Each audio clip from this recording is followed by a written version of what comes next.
श्रीमद् भागवत गीता की ज्ञान की बातें सुख एवं आनंद मनुष्य के भीतर ही निवास करते हैं, परंतु मनुष्य उसे स्त्री में, घर में और बाहरी सुख प्राप्ति के लिए ढूंढ रहा है। श्री कृष्ण कहते हैं कि भगवान उपासना केवल शरीर से ही नहीं बल्कि मन से भी करना चाहिए। ईश्वर का वंदन उन्हें प्रेम बंधन में बांधता है। मनुष्य की वासना ही उसके पुनर्जन्म का कारण होती है। मनुष्य इंद्रियों के अधीन है, इसलिए उसके जीवन में विकार और परेशानियां आती हैं। मनुष्य के अंदर धैर्य, सदाचार, स्नेह और सेवा जैसे गुण सत्संग के बिना नहीं आते हैं। श्री कृष्ण कहते हैं, जिस प्रकार शरीर से वस्त्र मैल होने पर बदलते हैं, ठीक उसी प्रकार मन में यानी हृदय में मैले होने से उसे निकाल देना चाहिए। जवानी में जिसने ज्यादा पाप किए हैं, उसे बुढ़ापे में नींद नहीं आती है, उसे वह पश्चाताप में बिताते हैं। भगवान ने जिसे संपत्ति दी है, उसे गाय रखकर सेवा करनी चाहिए, इससे भगवान प्रसन्न होते हैं। जुआ, मदिरापान, परस्त्री गमन, अनैतिक संबंध, हिंसा, असत्य, मद, आसक्ति और निर्दयता, इन सब में कलयुग का वास है, इसलिए इसका और एक नाम है घोर कलयुग।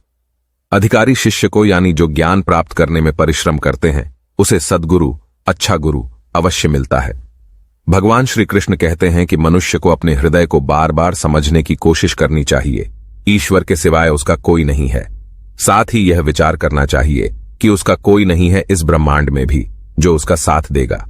भोग में क्षणिक, क्षण भर के लिए सुख प्राप्त होता है, साथ ही त्याग में स्थायी आनंद है। श्री कृष्ण कहते हैं कि सत्संग ईश्वर की कृपा से मिलता है, परंतु कुसंगति में पड़ना मनुष्य के अपने ही विचारों के कारण होता है। लोभ और मोह माया, किसी से अधिक लगाव पाप के माता पिता कहे जाते हैं। साथ ही लोभ पाप का बाप ही है। श्री कृष्ण कहते हैं कि स्त्री का धर्म है कि रोज तुलसी और पार्वती का पूजन करें, इससे उनकी सुख समृद्धि हमेशा बने रहते हैं। मनुष्य को अपने मन और बुद्धि पर हमेशा विश्वास नहीं करना चाहिए, क्योंकि ये बार बार मनुष्य को दगा देते हैं। खुद को निर्दोष मानना बहुत बड़ा गुनाह साबित होता है। पति पत्नी पवित्र रिश्ता बनाए रखने से भगवान पुत्र के रूप में उनके घर आने की इच्छा रखते हैं।